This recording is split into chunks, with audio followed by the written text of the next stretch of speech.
Good afternoon, everyone. Good afternoon. All right, that's better. I'm Travis Mason. I work here on the government relations and public policy team here at Google. Welcome to our space, and thank you guys for coming here, and thank you, DC Innovators, for allowing us to host. I'm going to bring up Corey, and I'll let him take the program from here. Thank you, guys. Again, good afternoon, and thank you all for joining DC Innovates for our debut event. My name is Corey Arnez Griffin. I am the founder of DC Innovates, your facilitators for today. But before we get started, let me share with you how we all got here. DC Innovates was created to continue the great work that began with Vincent Gray's transition team. I was honored and excited when asked to co-chair the Business Innovation Transition Team for the mayor. We brought together 11 very highly skilled professionals from the medical, academic, and business communities to deliver an ambitious and bold strategy that would help the city to define its innovation strategy. We set out to identify the current state and to create a vision for the future state, where the District of Columbia is not only competitive across the region in the United States, but is doing better than most. We use a very simple analogy for the current state of innovation for the District of Columbia, which was that the District of Columbia existed as the hole in the donut when compared to what our neighbors in Maryland and Virginia are doing. While our region ranks amongst the strongest innovation economies across the United States, the district lags behind for a multitude of reasons. The transition team and now DCI believes that the district has many of the right ingredients to be competitive and to have a strong innovation economy. As a nonprofit organization established and registered in the District of Columbia, DCI looks forward to working with the city as a local innovation intermediary and as an innovation-based economic development IBED partner.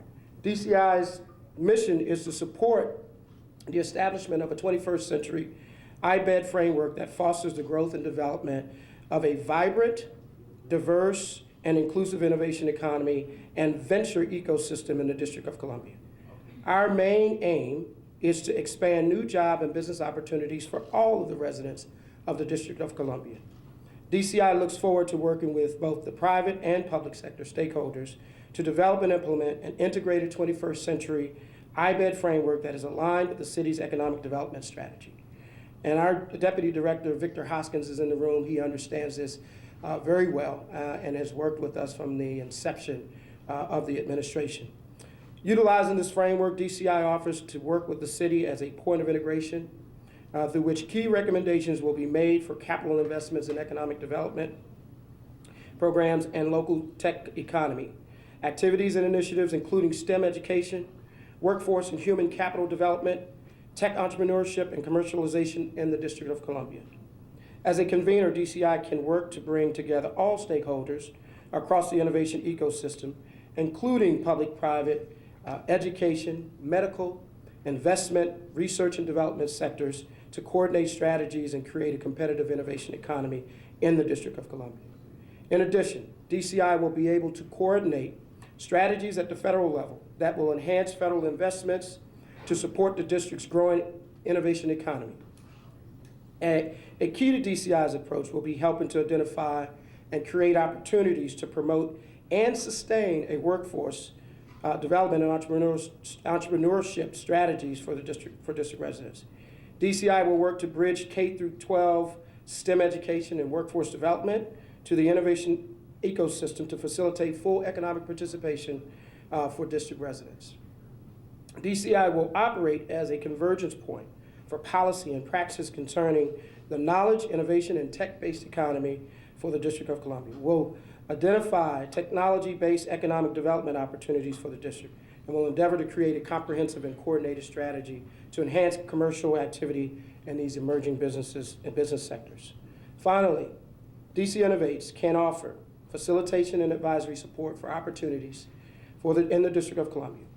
DCI will work with all parties, both public and private, interested in making DC an attractive place to innovate and grow companies and organizations committed to a 21st century workforce development and job creation.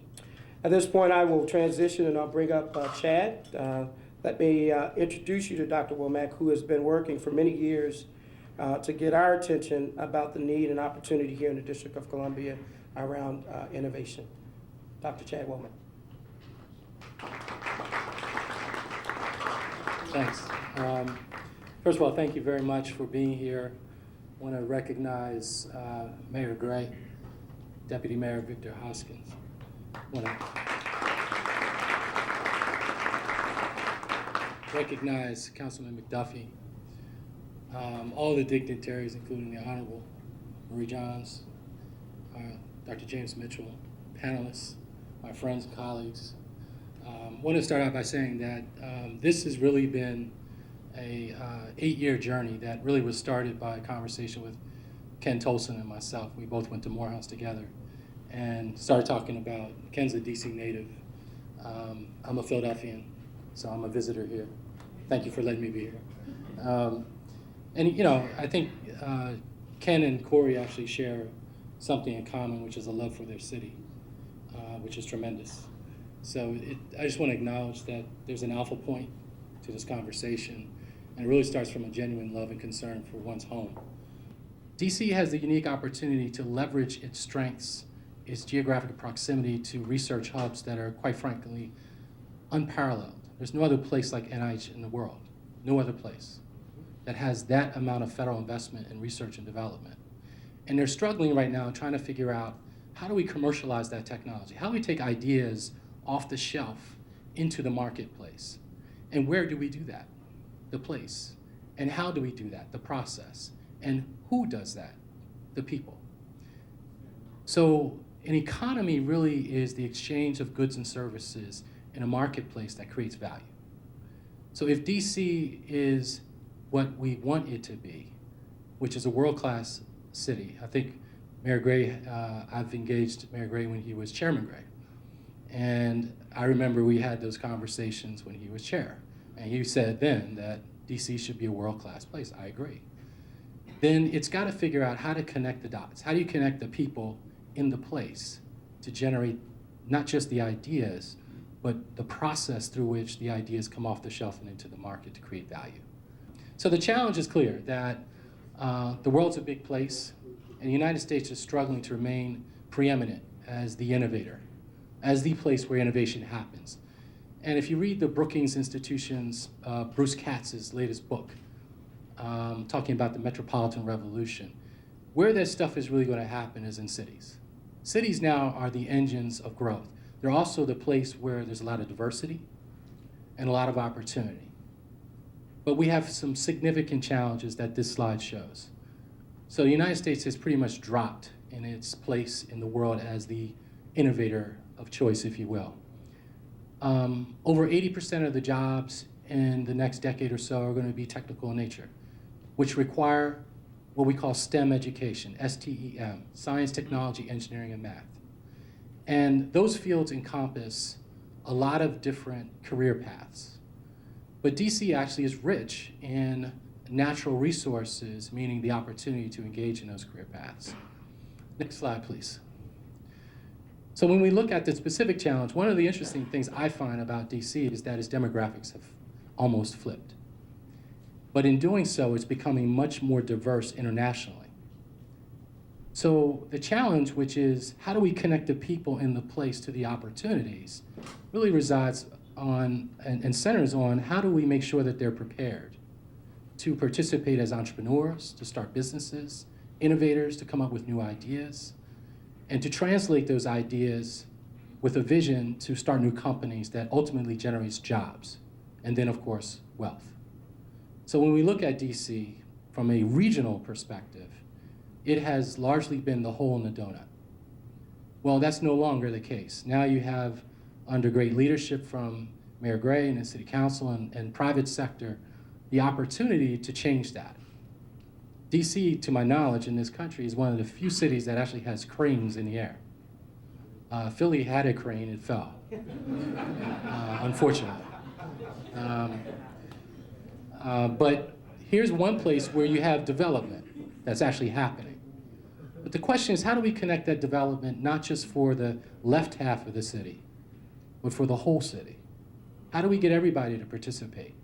We show this slide because 1% of Black and Latino entrepreneurs really have access to the kind of capital that drives investments, new companies, job creation in those communities. And ultimately, the challenge that DC has is not in the natural resource of ideas, but how do we make sure that every resident who has a great idea, a vision, and a willingness to work hard has the opportunity to drive that into the private sector. Next slide, please.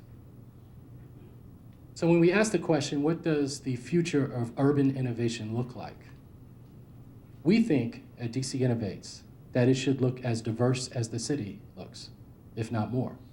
There should be women, girls involved in the pipeline of entrepreneurship and innovation. There should be Black and brown folk involved in the opportunities that the innovation economy affords.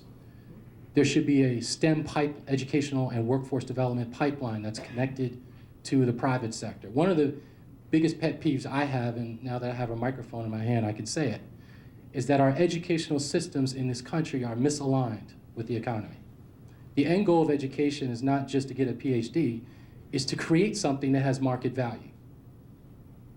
So at some point, we've got to get our K-12 systems aligned with the job creation engine. Somehow we've got to figure that out. Second piece, capital. We've got to get folks access to the risk investment capital that they need to drive new businesses. The Honorable Marie Johns was a deputy administrator at the SBA. She can probably tell you more than you ever want to know about access to capital. But that's the conversation that needs to happen. Idea is not worth anything unless it's got money behind it at some point. Next slide, please. So what does it look like? Well, you've got public and private sector initiatives that are working in synergy to create this thing we call an ecosystem.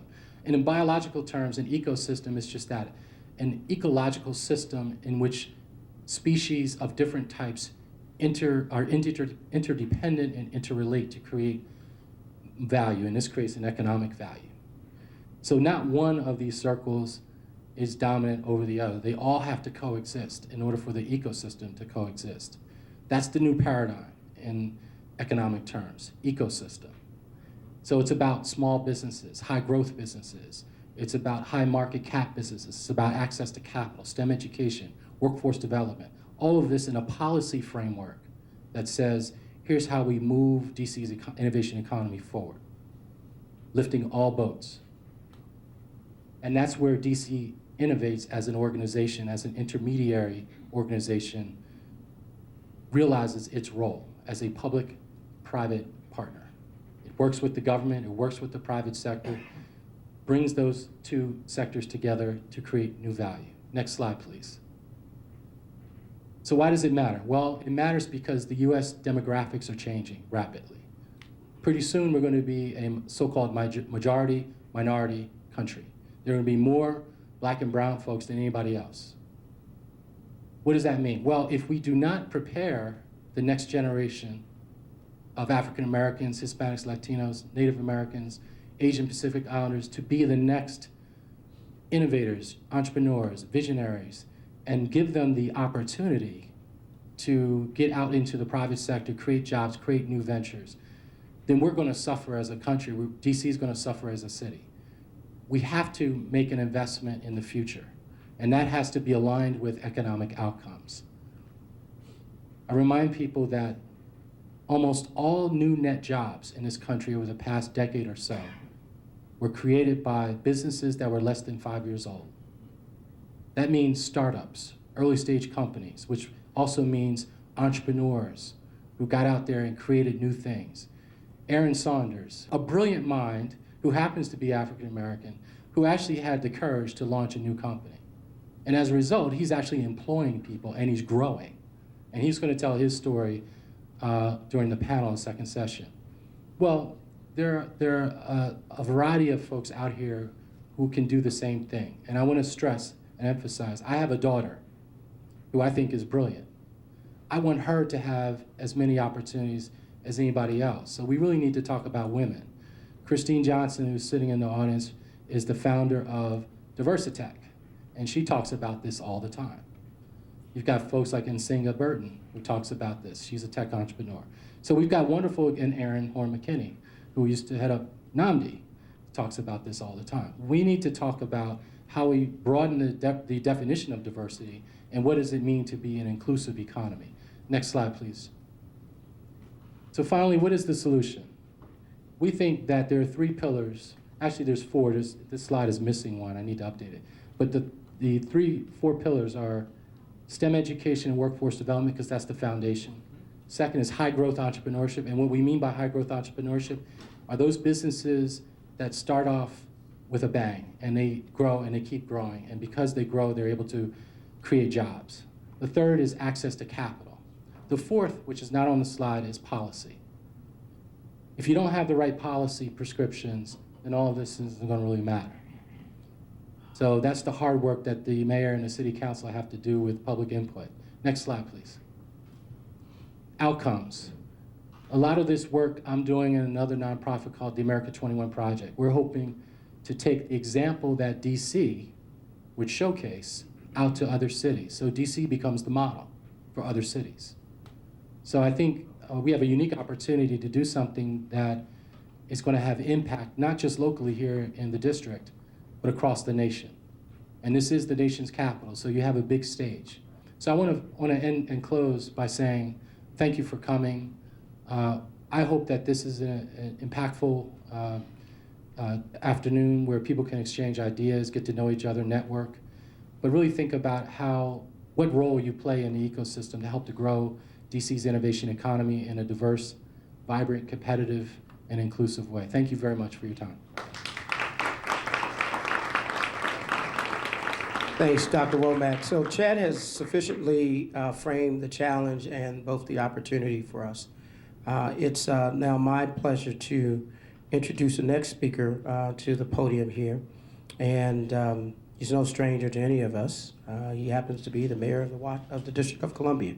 Quite frankly, the mayor surprised me because I said, Mr. Mayor, you know, you've asked me to help drive this innovation transition team, and I was surprised that he knew more than I thought he would. I've spent 15 years at Microsoft, and I certainly think I have a firm grasp of it all. But Mr. Mayor, you know quite a bit about innovation, and I was quite surprised. So without further ado, I'm going to now bring up Mayor of Washington, D.C., Mayor Vincent Gray.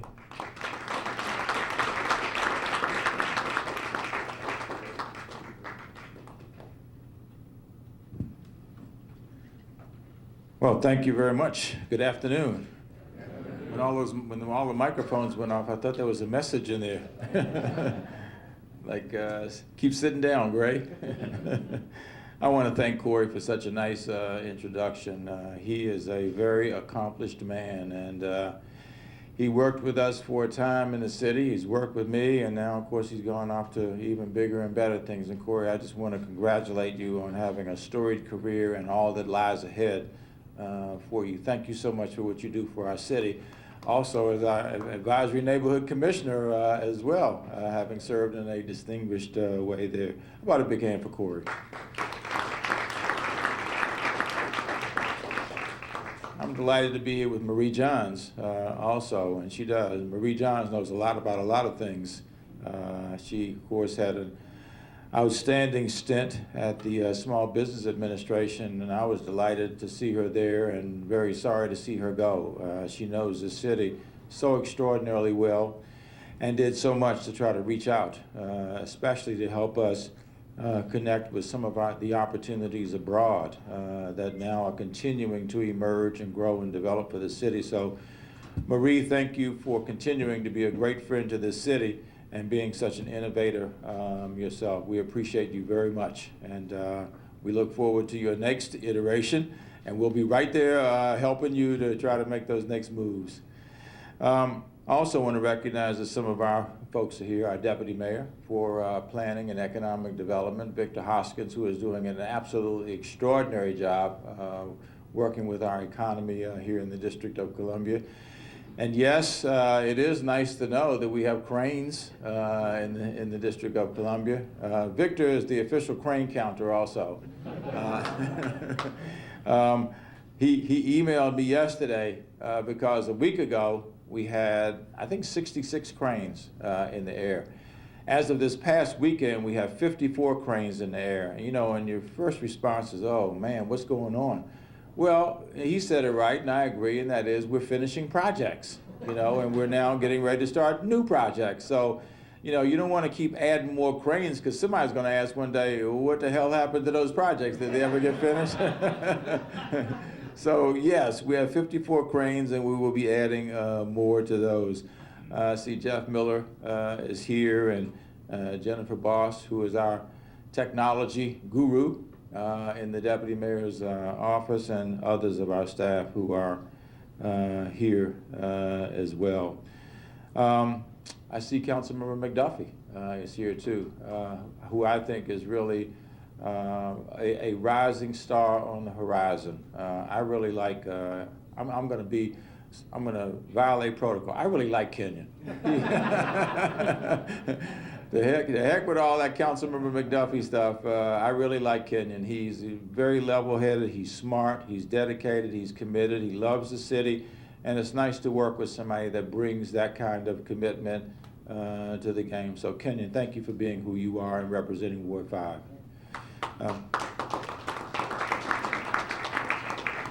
You know, I want to thank Chad, too. I thought Chad made some really excellent comments, and I hope you all paid close attention to what he had to say, because so much of what he said is right on point. We have been surrounded in the District of Columbia by Maryland and Virginia, which have been for years innovators. It's one of the things that Victor and I talked about, because Victor used to be a high-ranking economic development official in the state of Maryland. And we have talked on more than one occasion about what goes on the 270 corridor. And then you go over to Virginia, and you see the same kind of thing taking place in Virginia. We have recognized, frankly, that it was important for us to be able to get in that game. Otherwise, we would not only be left in the 20th century, we'd be on our way back rapidly to the 19th century for an industrial economy, which, of course, is, I guess we still have, you know, some of the facets of that economy in place, but not a whole lot as we look forward, especially when you look at, for example, what Google has been able to do. So when I ran on several things that people, and, you know, people tend to take things in isolation, you know, but they have to be connected, otherwise you've sort of missed the point. I ran on fiscal stability because I don't think you can be a city that gets much of anything done unless you have a fiscally stable environment. And I'm delighted to say at this stage that we've come from a point of being in a very precarious situation in our early days to now having a fund balance for the city that I think is probably the envy of any city or state for that matter. $1.5 billion that we have in the bank, which gives us a foundation from which to spring. And two of the other things that are really important to me that are inextricably tied, and that is education and the opportunities for careers, economic development, jobs, whatever you want to phrase it. And I hope you all saw the good news that we had today with education. We have really placed a lot of emphasis on education in the District of Columbia, and we were able to announce today some of the greatest gains that we have had, frankly, in recent history in the District of Columbia, which frankly goes to prove that we should never try to find an excuse to explain why children are not achieving, because we ought to look in the mirror first.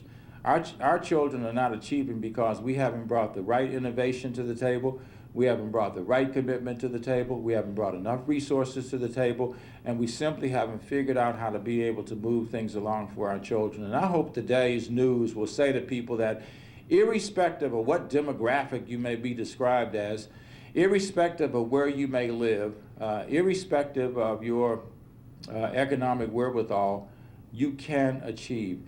Every subgroup in the District of Columbia showed gains in the last testing that we did, and I think is a lesson for us to be able to move forward.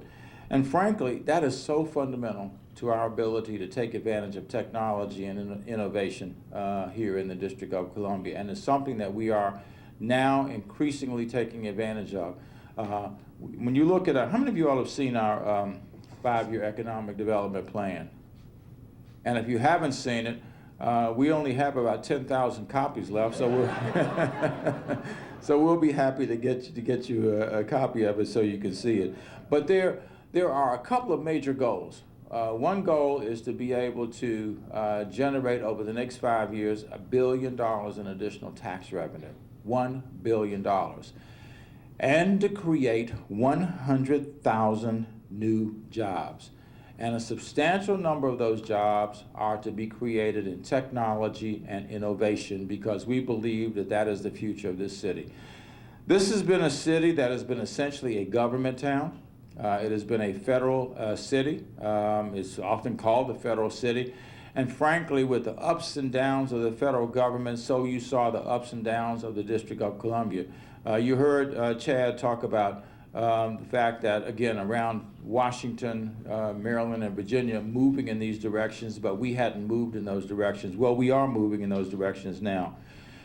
To be able to create 100,000 new jobs and to be able to generate $1 billion new dollars is going to require a game change. And that is exactly what we are engaged in now.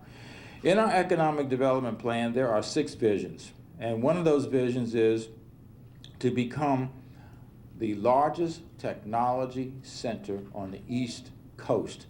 And that is only for the next 5 years, because after that, just let Silicon Valley know, we're coming for you, okay?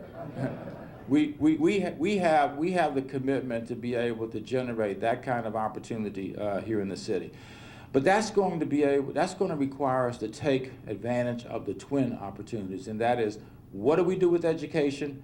And what do we do then with our economy to be able to reshape how jobs are done in the District of Columbia? On the education end, I've already talked about some of the results already. We are really changing things, and I hope you all will join us. Some of this stuff sounds like heresy, but it's not, in my opinion. Things like starting children at age 3 in school. You know, there are people who are still debating about whether there should be all-day kindergarten or not. All-day kindergarten, man, you want to go back to the 20th century. That is 20th century thinking to me, not 21st century thinking. I believe that every child, age 3 and up, ought to be in a formal education program. And we have now started to take steps in order to accomplish that. We have this report that's put out by the NIEER, and don't ask me what all those initials mean, okay? It's something early education. But they are the national experts on early childhood education. And what they said is that, in the last report, they said that the average state, not even the average state, the higher states, higher achieving states, have about 25 to 30% of their 4-year-olds now in formal education programs. They said that about 10 to 15% of the states, the higher states, have, let me put it another way, that the states on average have about 10 to 15% of their 3-year-olds in programs. The District of Columbia now, we have not 25 or 30% of our 4-year-olds, we have 90% of our 4-year-olds in formal education programs in this city. We have 70% of our 3-year-olds in formal education programs in the District of Columbia. And they are starting to be exposed at this stage to technology and innovation, because that will equip them then to be able, when they get to kindergarten and beyond, to be able to achieve. You watch these scores over the next several years, because we now are going to start coming through these kids who have started formal education programs much earlier than they otherwise would have. We also are now building new schools. How many of you all are familiar with the east end of the city? And by the way, I don't use the term east of the river anymore. I live on that side of the city, by the way.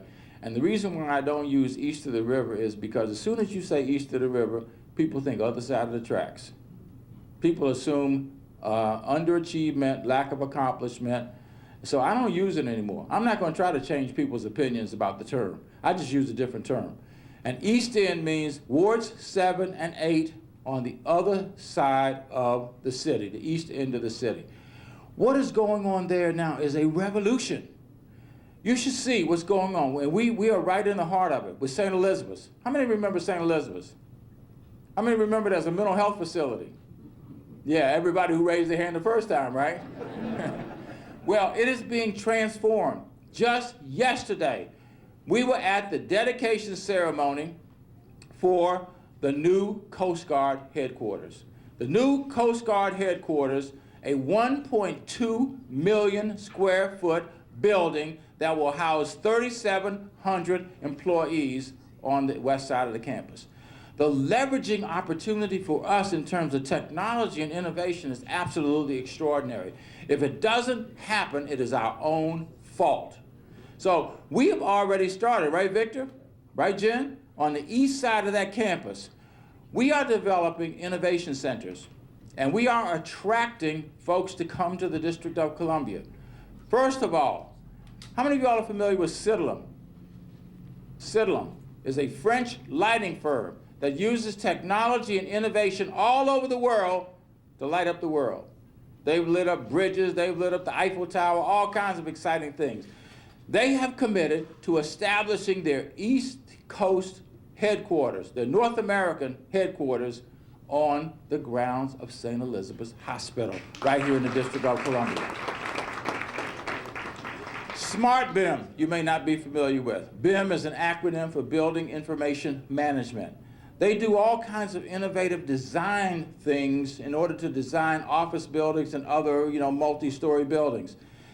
They have decided to establish an innovation center on the grounds of the east side of the St. Elizabeth's campus, right here in the District of Columbia on the east end. And thirdly, we got another one. We're about, how close, Victor? Are we that close? That close, right? That's pretty close, isn't it? That's about a millimeter. We are about a millimeter away from attracting one more firm to the District of Columbia. It is a firm that has established innovation centers, but never an innovation center outside of its headquarters. Its headquarters is located in Redmond, Washington. And they happen to be a firm that is known to a lot of people. It is Microsoft. Microsoft coming to Ward 8 of the District of Columbia. Somebody will now ask me, Corey, what have you been smoking, brother? But no, it is not synthetic marijuana either. The point I'm making is this, and that is we are moving, recognizing that if we really want to redefine this economy in the District of Columbia, it's going to have to be using technology and innovation. What have we done beyond that? We have worked with 1776. How many of you are familiar with 1776? And you probably, by a year from now, everybody in this city will be. This was the vision of a couple of people who said, you know what? We think we can bring startups, technology startups to the District of Columbia, but we need some help. And we became the first investor. They are located in the 1100 block of 15th Street Northwest. And the day that they opened, which now is about 6 or 8 weeks ago, the day that they opened, they had 103 startups there and ready to go. They had taken an option on additional space on 3 other floors. They already now are ready to expand into additional space on those 3 floors, because they are bringing now jobs, they're bringing careers, they're bringing innovation to the District of Columbia. How many of you heard of one? I heard one recently, Halo. You know what Halo is? What's Halo? It's a taxi cab company. I think I heard it. What'd you say? It's a taxi cab company. That's exactly right. H-A-I-L-O. Not the, okay. It's an innovative, it's an app that helps people be able to access taxi cabs. And by the way, you know what it's going to do also? It's going to really force our taxi cab industry to up its game in the District of Columbia, because it no longer has a monopoly. And a lot of you all will probably be very happy about that. So we've got all kinds of innovative things that are taking place there as well with 1776. We also are building a new high school on the east end of the city.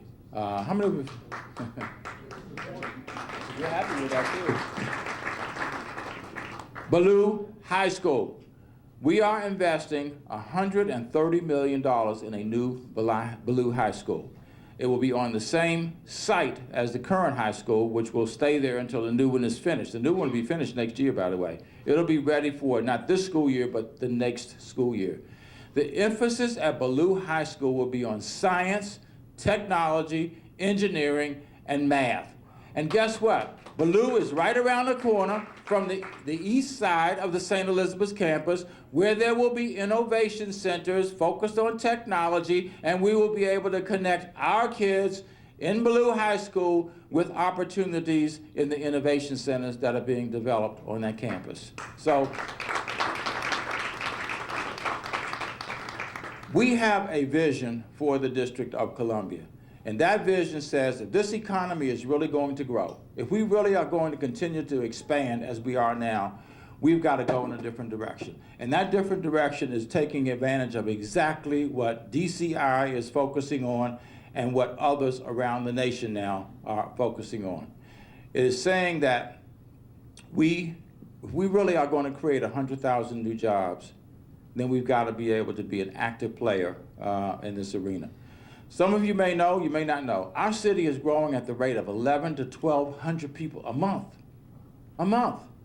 Last census count, official census count, was 632,000 people. We probably now are around 645,000 people. At the rate we are growing, in 20 years, we will have the largest population in the history of the District of Columbia. It's going to require, to do that, to accomplish that, it will take a full speed ahead on technology, both in terms of the job opportunities that will exist in the city, as well as how we run this city. We are an increasingly efficient and effective city, in substantial part because of the technological advancements that are being made in the District of Columbia. So if I sound excited, it is because I am. And I want to thank Corey, I want to thank all of those who are responsible for bringing us together today, because I can't think of a better place to be able to focus on what we're focusing on today than right here at DCI and right here in the District of Columbia. Those areas that historically have been written off as bastions of social pathology in the District of Columbia, that isn't any longer going to happen. It just won't be that way in the future. We are changing housing patterns. The biggest single investment that I made in this year's budget that was adopted by the council was to put $100 million in affordable housing. Why? Because we want to continue to be a diverse city. We want to keep people in the District of Columbia, and the government can do two things in particular. We can influence the policies about where people live, and we can influence where people live by making those investments ourselves. So with $100 million, we are buying down the cost of housing that will help keep people in the District of Columbia. So watch our education system in terms of what we're doing with technology and innovation, and watch what's happening on the east end of the city, because if you change the east end of the city, it is a game changer for the entire District of Columbia, and that is the mission that we are on, ladies and gentlemen. Thank you all very much.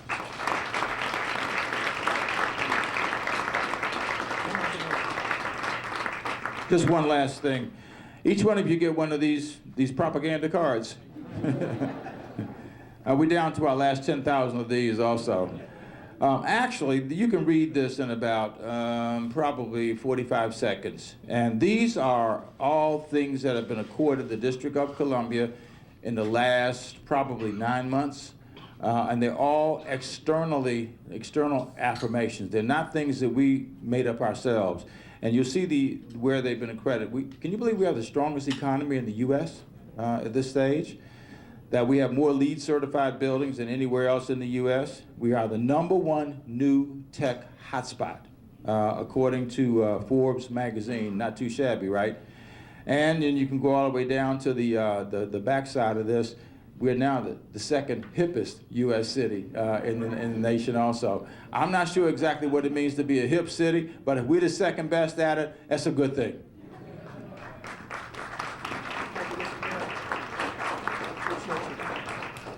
I have also the great pleasure of introducing the next person who actually served as his chief of staff, and that's my very own Ward 5 Councilmember Kenyan McDiffie. I'm going to bring him to the stage here. I've introduced him many times, and so I won't bore you with all of my antics that I used during the campaign, but when he was a candidate. Anyway, Kenyan McDiffie, who has some great things to say about possibilities for innovation in Ward 5 because of all of the great assets we have there. Councilmember.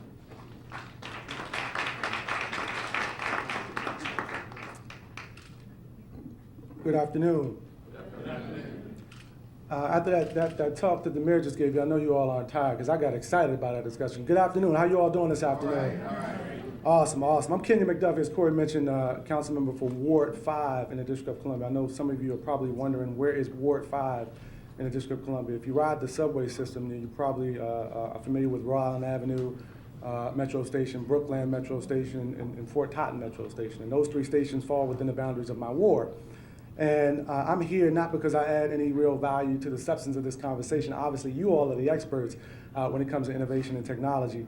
But I'm here to make a shameless plug for Ward 5. And I want to begin, before I get into the details about Ward 5, with thanking Dr. Chad Womack and Corey Griffin for helping to put together this summit. So I want to give them a round of applause for their efforts in this summit. I also want to recognize and thank my friend, Mayor Vincent C. Gray, for all the things that he's done for the city and being a good steward of the billions of dollars that we have here in the city. I got to tell you, Corey, you were surprised when you talked to him about technology and innovation by his level and his grasp of those issues. I wasn't. I got to tell you, he's probably one of the most incredibly bright people that I know in government. He's been a good steward, as I mentioned, of the city's resources, and he's done an impeccable job while he's been in office. And one of the things that he mentioned, that he sort of said in passing, that I want to highlight, is the strides that the administration has made in education. We just got the results of the comprehensive assessment system test for DC public schools, and through his leadership and through the leadership of Chancellor Henderson, they were able to raise scores in reading by, I believe it's 3.9% in reading and 4.1% in math. And I really think that deserves a round of applause in and of itself. Now, really quickly, I don't want to bore you. The White House is in the house, and so I don't want to take too long. I wanted to really just let you know about Ward 5. Now, Ward 5, as I mentioned, is really positioning itself for some opportunities for folks like you all who sit in the audience. I look around and I hear the stories of all the intellectual capital that is right here, and I get excited about what we have, because Ward 5, if you didn't know, is the place that has more hospitals in its ward than any other ward in the city. So we've got Children's National Medical Center, we've got the Washington Hospital Center and the MedStar properties, we've got Providence Hospital, the Hospital for Sick Children. But Ward 5 has also got a concentration of universities, three that I can think of that you've probably heard of, and that's Catholic University, Trinity University, and Gallaudet University. And there's a lot of innovation going on the campuses of those hospitals and those universities. And I think the mayor deserves some credit for really to helping to get that conversation going, because for some time those conversations about innovation in the healthcare and innovation in university setting have been happening in silos. And in the course of this conversation about the 5-year economic development plan, he hosted a summit on the campus of Trinity University with a really innovative president over there that talked about how we need to bring these public-private partnerships together and really better engage the private sector in these conversations. And so it was great to see all those universities represented, including the other universities like Georgetown and UW, but also those other hospitals at the table as well, to see where there might be some synergy to really grow the local District of Columbia economy, but also do it through innovation. As Dr. Womack mentioned, DC for a long time has really been the hole in the donut when you think about innovation in this region. Things are going on, obviously, in Bethesda, things are going on in Northern Virginia with a lot of great companies, but not as many things have been happening in the District of Columbia. I think that started to change, and I think, obviously, we've got some ways to go, but the conversation is happening. Ward 5 is a place where that conversation needs to happen. In addition to having those hospitals, in addition to having those universities, we've got a really incredible stock of real estate. We've got the largest concentration of industrial land in the city. We've got upwards of about 60% of all the industrial land in the District of Columbia is located in Ward 5. which means we got pretty reasonably priced real estate for anybody who's looking to locate one of the new businesses. Obviously, provide some incubator space. The mayor talked about a lot of things that are going on in the east end of the District of Columbia. And I applaud them because it's high time that we focus our energies to make sure that those folks over there get their fair share and that there's some equity in terms of how the resources are distributed. So I really appreciate his efforts, but I definitely don't want to leave Ward 5 out of that conversation. Working along with the mayor, we established recently a Ward 5 Industrial Land Transformation Task Force. For years, if you know anything about Ward 5, we've had our fair share of businesses like trash transfer stations, like industrial paint shops and things like that. While notable and obviously those businesses have some utility and you need them in any urban city in America, they've had some negative consequences on the community and the impacts of people who live around those businesses. And so what we're doing through this task force is really trying to promote a conversation that invites new businesses into the community, that invites those folks who want to do some innovation, green jobs and things like that. And so that conversation has started. We're meeting, we were at the table with all the directors of the relevant agencies like the Department of Public Works, like the Office of the Chief Financial Officer, like the Department of Transportation, like the Deputy Mayor's Office, like the DC Economic Partnership, the Office of Planning, and we're really having a great conversation about new types of businesses that we need to attract. And so I really wanted to just take a moment, and Corey was kind enough to give me a sounding board to let you know about some of the things that are taking place in Ward 5 and the opportunities that I think are available to a lot of folks who sit in this room if we spread the word. And I think for some time now, government has tended to get in the way of innovation. We've tended to impede the progress of innovation through laws and regulations and doing, obviously, I think what people think is best for the residents of the District of Columbia and through municipalities across the country. But what I think you see now through the mayor's discussion and some of the things that are happening here is that climate has changed. You see a more welcoming climate here in the District of Columbia through the efforts of the mayor, through the efforts of the council. And I just want to let you know that I am a willing participant in really trying to attract new innovative thinkers, new innovative businesses to the District of Columbia, to Ward 5 in particular. And I really appreciate you all giving me an opportunity to talk a little bit about it. So thank you all.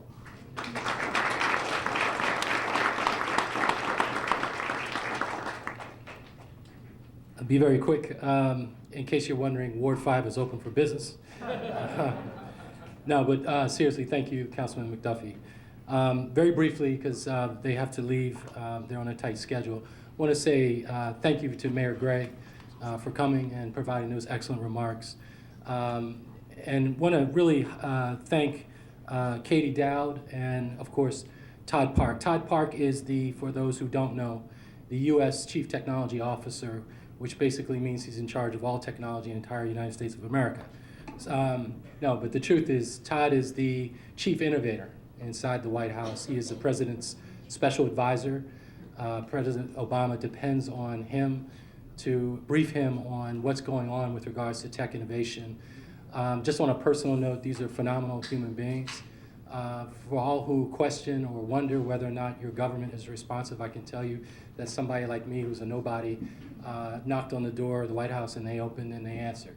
And they answered not just because they thought the ideas were good. They answered because they feel like they have a responsibility to be public servants and at the same time drive innovation across the nation with several initiatives that they're going to talk about.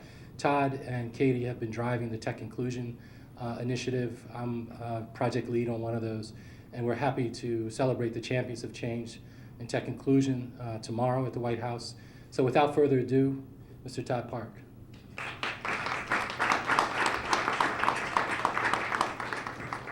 Hello. Hello. How's everybody doing? Fantastic. Thank you so much for having me over today and giving me the chance to speak with you for just a few minutes. I'd like to first and foremost just thank the DC Inovates team for pulling this incredible day together. This is a fabulous, fabulous stuff. And I'm incredibly eager to hear what pops out as ideas for helping to further develop and accelerate the development of the innovation economy here in DC. And special thank you to Dr. Chad Womack for being a leader of this effort, for being a leader of Tech Inclusion, and all kinds of awesomeness that's spreading across the country. President Obama has been a huge champion of broadening participation in STEM fields. It's been a key priority of a whole bunch of different programs and policies and partnerships that he's launched. As the father of 2 daughters, he has really been focused on behalf of daughters and sons everywhere to ensure that the same doors are open to all students, regardless of gender or race or economic status, in terms of being plugged into science, technology, engineering, and math skills, in particular, and opportunities to folks who actually have those skills. It's a point he actually makes all the time in speeches and public appearances. And that's because he views the goal of broadening participation in tech, in STEM fields as fundamental to the nation's economic prosperity and well-being. He's actually said multiple times he can't imagine a more important thing to do for the country than connecting all of our youth to tech skills and opportunity. He understands that America's ability to meet demands, projected demands in terms of filling science and tech jobs, the ability to innovate, the ability to create the industries and products of the future across all kinds of sectors, from healthcare to food science to national security to environmental protection, depends upon the development of a strong science and tech workforce that reflects all of the creativity and ingenuity that America has to offer. The diversity of America is a huge asset to us as we compete in an increasingly global economy. We need to make sure that more Americans are involved in science and tech learning and opportunities, especially historically underrepresented groups. We need more students to believe that they can grow up to invent and discover. We need to have more of our youth plug into those skills and that opportunity. There's really nothing more important to the long-term future of our country than that. That's why we launched the tech inclusion efforts that Chad was referring to, an all-hands-on-deck effort to make sure that we're all working together to initiate action across the country to knock down barriers that stand in the way of opportunities. This isn't a government effort. It's an effort where the public sector, the private sector, the academic sector, the faith sector, the nonprofit sector are linking arm in arm to try to unlock tech skills and opportunity for everybody. So through this effort, we hope to work with innovators like you and the DC Inovates ecosystem so we can help connect everyone to tech skills and opportunity and ensure that we're all working together to make sure the next generation of innovators is enriched by and reflects the full diversity of the country. And it's something that we definitely cannot do alone. It's again critical that we all band together to make this work, because it's really the only way we're going to be able to realize the full potential of the effort. So just to actually talk about a few of the many initiatives that are underway, and initiatives that you might want to dial into as you consider the work of DC Inovates. Since coming to the White House, the president's begun hosting the White House Science Fair as one example. And let me tell you, having been to the latest one, the kids who show up at the Science Fair from all across the country and from all backgrounds are just absolutely incredible. Showing off their science projects I can't believe a kid that small actually put together. They give me hope and faith that we're well on our way to a future where we can dream bigger, build better, and give kids everywhere the ability to dream that anything big is possible. A great opportunity to celebrate the rising tide of innovation from innovators across the country and from all backgrounds that is building our future. Just this spring, President Obama announced another initiative called Connect Ed, which is a big new initiative that within 5 years will connect 99% of all American schools K through 12 to high-speed broadband, targeting 1 gigabit with a minimum of 100 megabits.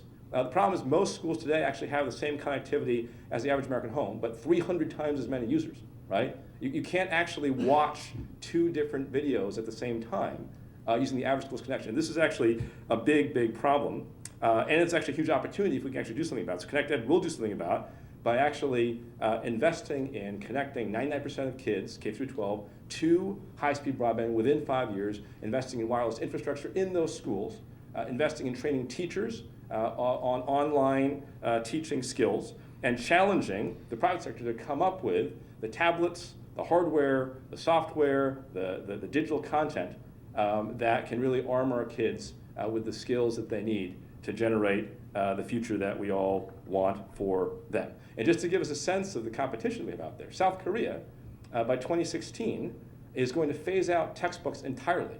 They're already connected, all their schools are connected to high-speed broadband. They're already well on their way to customized digital content, right?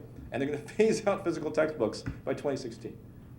In China, 95% of kids are learning how to code, learning how to program computers, right? So we need to up our game in a big way, right? And this is something that we're actually going to work on doing as a country, but at the end of the day, education and innovation is local, just like everything else in America, really. And so it's efforts like DC Inovates that are really going to be where rubber hits road and where efforts like ConnectEd can really blossom. So one interesting idea for DC Connects is to make this a ConnectEd Center of Excellence. Really take full advantage of what ConnectEd is going to do. Make sure all the schools get connected as rapidly as possible, high-speed broadband. Convene a local ecosystem of entrepreneurs and educators and innovators who actually really push the envelope on deploying hardware and software and digital content that actually ensures that outcomes continually improve and that our kids are ever more competitive, which will then actually feed the ecosystem with the innovators of the future and then become a virtuous spiral of awesomeness that will benefit everybody. So that's just one concrete thing to hook into. This is a big new deal that is moving ahead, ConnectEd.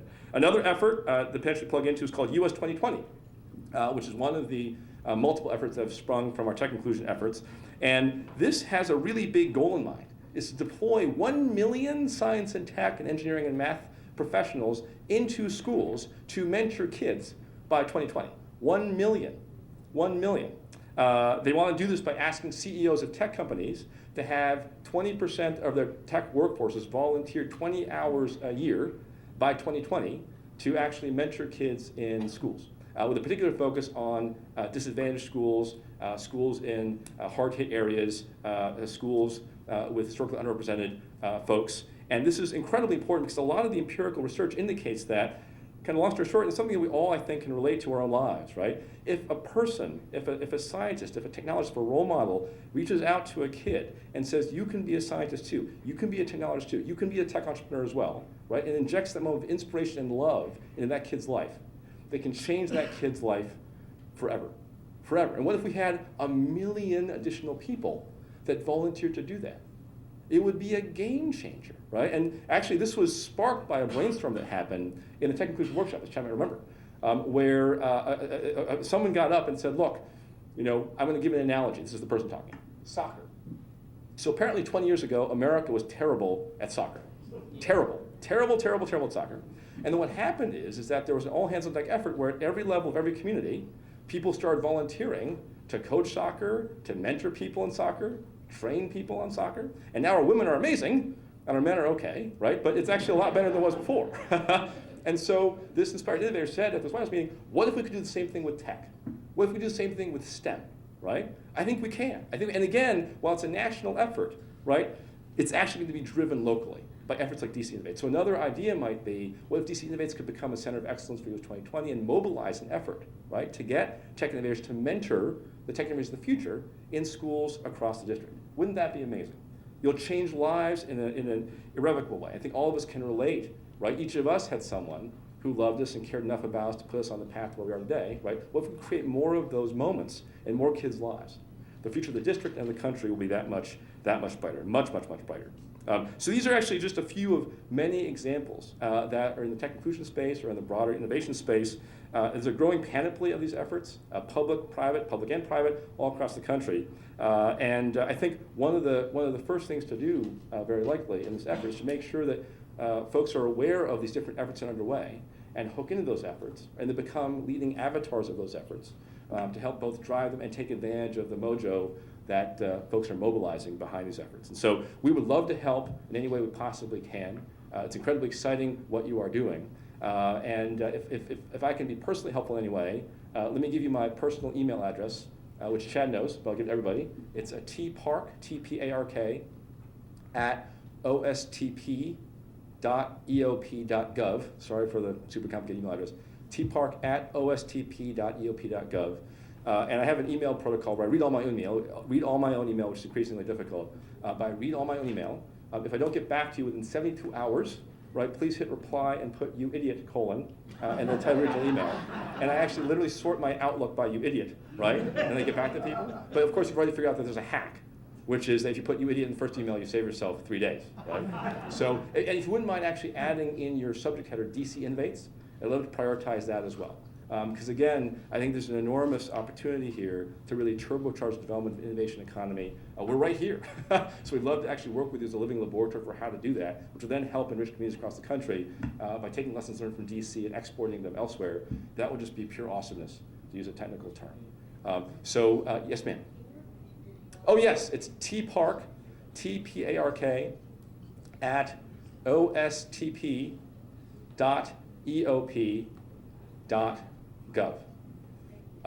And so thank you so much again for what you're doing. I'm really eager to help in any way we can. And please call me an idiot and email me and involve us in the future. And I can't wait to hear from Chad what happens today. Thanks so much.